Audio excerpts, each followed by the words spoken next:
And there was a lot to appreciate last night. Everything, everywhere, Yeah. all at once won more above the line Oscars than any movie in the 95-year history of the Oscars. Seven Oscars in particular. I think it won with Yeah. three of them being from acting categories, Yes. and then also winning screenplay, director, and best picture. I don't know the history well enough, but isn't that the first time a movie has done that since like the 1930s? As far as that many above the line categories, they're the first to do it. They're only third film ever to have three acting Oscars, Hmm. Streetcar Named Desire and Network being the other two, and neither of those films won Best Picture. So True. everything has a leg up on those, historically speaking, Who would have anyway. thought this weird, quirky Matrix style movie would be the one to do that? Unbelievable. It blows my mind. Yeah. It blows my mind. Like when I first saw that movie, when we first discussed it on the show, I'm sure we talked about it. Like no one was anticipating that this film was going to go on to win Best Picture or win 7 Oscars. Like Yeah. it's Yeah. so weird and bizarre and eccentric, and it's everything we love about the Daniels. For the Academy to embrace it the way they have is truly indicative Yeah. of this shift that we've been Even talking about since 2016 and Moonlight winning. even more so than I think most people anticipated, because it's been pretty rare to see a movie that goes on to win Best Picture nowadays that also wins director and screenplay. I feel like Yeah. there's been this, I don't know if it's been an attempt or like an agenda or anything, but I feel like there's been this staggering of sorts that Best Picture would then be either matched with Best Director or a screenplay win. So then that way they can show love to a more technical movie, but Everything Everywhere All at Once was literally everything and everywhere as far as what it was And encompassing. all at So I once, guess yes. the Academy had no choice, but most of what it won, I mean, to be fair, and this is not a bad thing, there were really not many surprises last night as far as what won. Really, the only one might be Jamie Lee Curtis for Best Supporting Actress. Mhm. At least that one took me by surprise. I think a lot, but then again, that whole category was kind of the biggest five-headed coin flip in many ways. Yeah. But yeah, like I think a lot of people expected it to be a big winner in many of those categories, but it even went above and beyond what I think most predictions were suggesting. I completely agree. I was a little taken aback by Jamie Lee Curtis, but I don't know if I was wholly surprised. And part maybe this comes down to the conversations I had with Brian Rowe doing the Mhm. Chasing the Gold the last month or so. Because Jamie Lee Curtis had built up a lot of steam. She won Indie Spirits. I know Ryan McQuaid, I think, mentioned that Indie Spirits Mhm. isn't all that indicative of much, but Right. perhaps it's indicative of some momentum that had come her way because I don't think she won anything of significance leading up to the Oscars. And then she wins, but also Jamie Lee Curtis, was there a bigger champion of this movie on the whole than her? She campaigned everywhere and You know, campaigned extremely hard. And that honestly, I think is that was the kicker when it came to that category. There is the narrative of it, right? There's Jamie Lee yeah. Curtis. She's been around for decades, has never been nominated before, and that was a theme throughout the night for sure. So that's a part of it. And also, she campaigned her butt off Yeah. and got in front of voters, got in front of a lot of people, and I think ultimately that was that was the kicker. I think that was the straw that broke the camel's back, if you wanna put any, I guess, phrase to it, because Hmm. we sometimes know the Academy likes to honor the loudest person in the room as far as the marketing is concerned, Hmm. which is not always a bad thing. I mean, sometimes a movie needs to do that just to garner any type of representation, and sometimes it deserves to be the movie that garners that representation.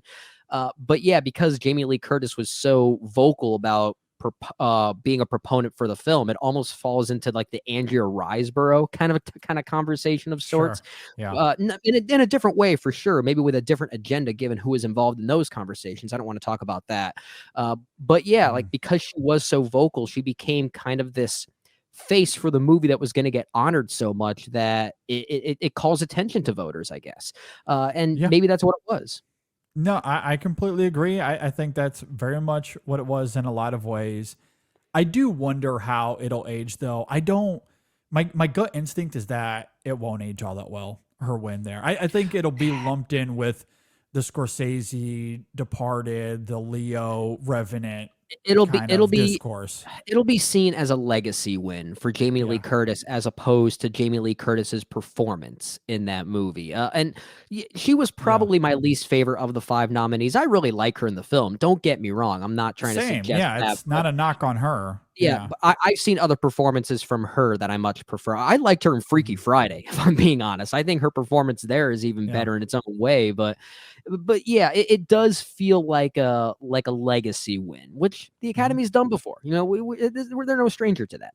And again, as we've been talking about, legacy, big part of it. It was a through line throughout the night, but it was as Yeah. much a marketing win, a sports win, Well, if you will. I mean, that's kind of what it I was I more I than will anything else. say if it's a legacy win for anything, it's the 1992 film Encino Man, and I love the Yeah, reference to that. yeah. I like that movie. I'm just gonna come out and say I like that movie, and I'm glad they referenced that last night between Brendan Fraser and Ke Huy Quan. I thought that was really clever. Well, and that's the thing. Like Jamie Lee Curtis, I don't love the win. Stephanie Sue's performance in that film, I think, is going to age beautifully, like a fine, It's a more fine wine. timely performance, I think, too. She should have won. If they were going to honor everything in that category, it should have gone to her. My Yeah. personal vote would have gone to Carrie Condon, but that's Yeah. 1A Yeah. and 1B as far as I'm concerned. You can flip a coin between those two, or Angela Bassett. I still love that performance as well. I would have been happy with either of those.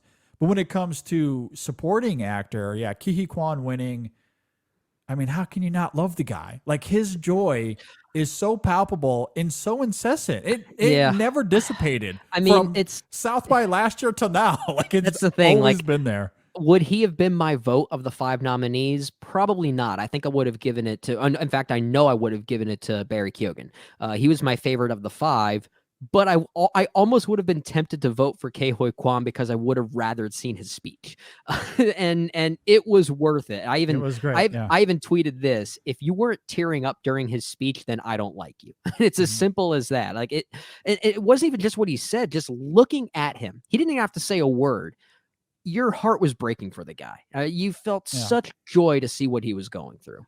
And unlike Jamie Lee Curtis, there really is no debate whether he deserves that or not. Even if he's Yeah, not your top choice, and for me he was, I would have easily, like, that category is not even close as far as I'm concerned. gotcha. Okay. But even if it's not, there's not a lot of people out there going, I don't know. I don't know if that's a deserved performance. Nobody's saying No. that. Yeah. Yeah. No, I think you're right.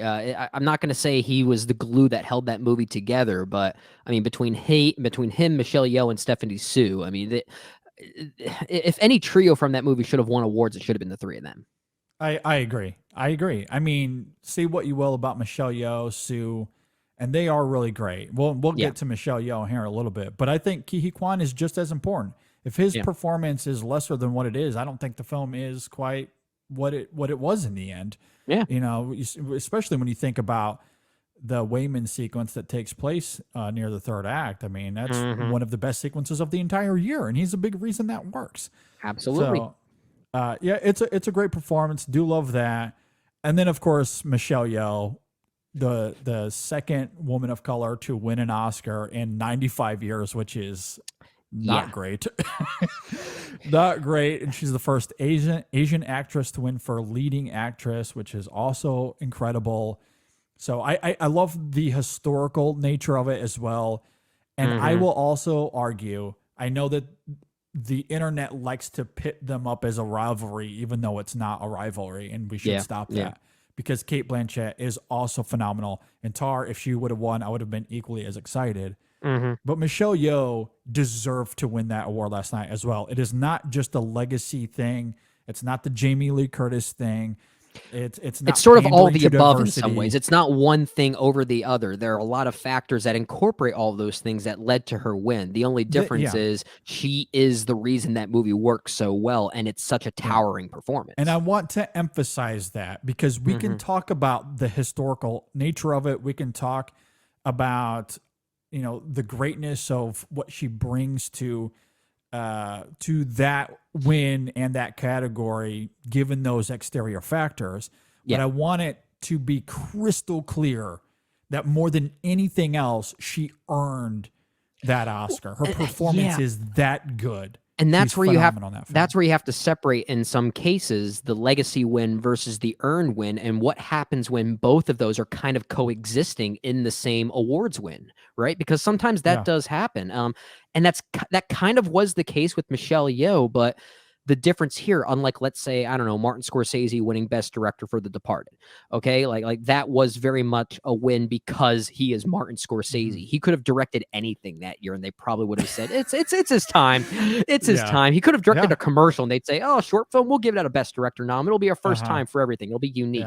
But with Michelle Yeoh, the performance is so towering that it straddles both of those lines, and it makes it an earned win regardless of the legacy. So if you forget about the legacy in 10 or 15 years and you look at just the Oscar win for that specific performance, it's like, oh, that makes sense. That makes sense. And that's all that matters to me. And that's 100%. Yeah. I mean, the narrative behind it is a cherry on top for sure. And it's nice that she's being recognized for all of the hard work that she's done over these last few decades. You know, because we've all come to love Michelle Yeoh for the work that she's done. Yeah. You know, and the Daniels themselves have talked about this in interviews. They recognize that she hasn't been given the opportunities that she probably deserves because of her legacy and what she's done for film over these last few decades.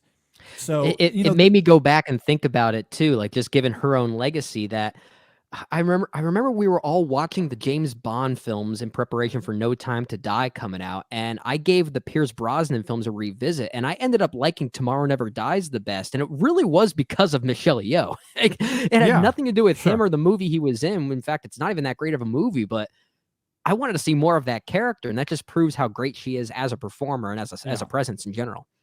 Yeah, she certainly has a presence. She's done a lot of great work.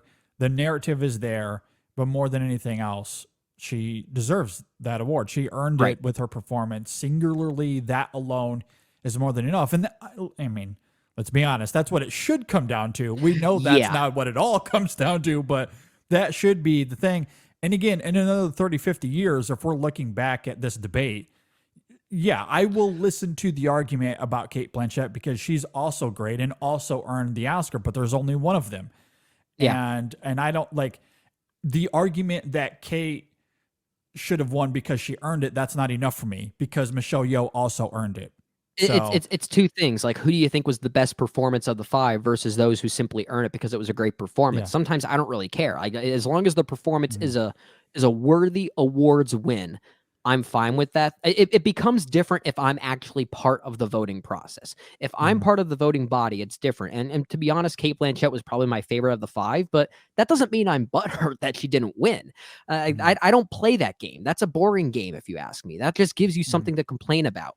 And I don't think that's any fun. I'm just happy that not just that Michelle Yeoh won, but I thought her speech was great. I love what she had to say. It was wonderful. It's also worth noting that Michelle Yeoh and Ke Huy Quan, both of them winning, it is the first time that two Asian actors have won Oscars in the same night.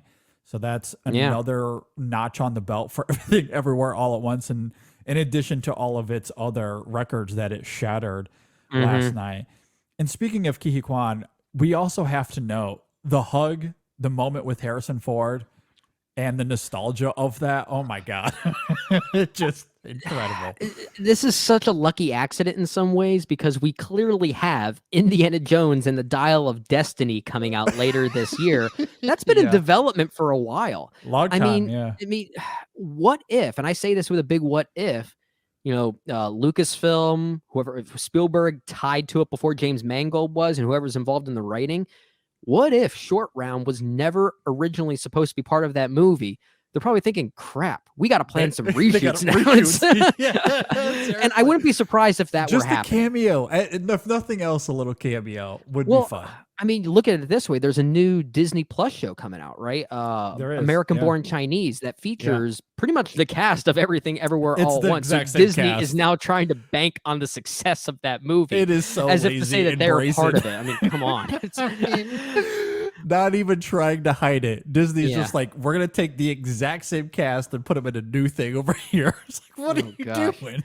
Yeah. Yeah. Okay, Way to well, play the field, Disney. Yeah. Yeah. Way to play the field. look, I'm all for these guys getting work though. So like, if they're Yeah. happy, if they signed on and they love what they're doing, that's fine. But Sure. also, come on, Disney. Come on, Disney.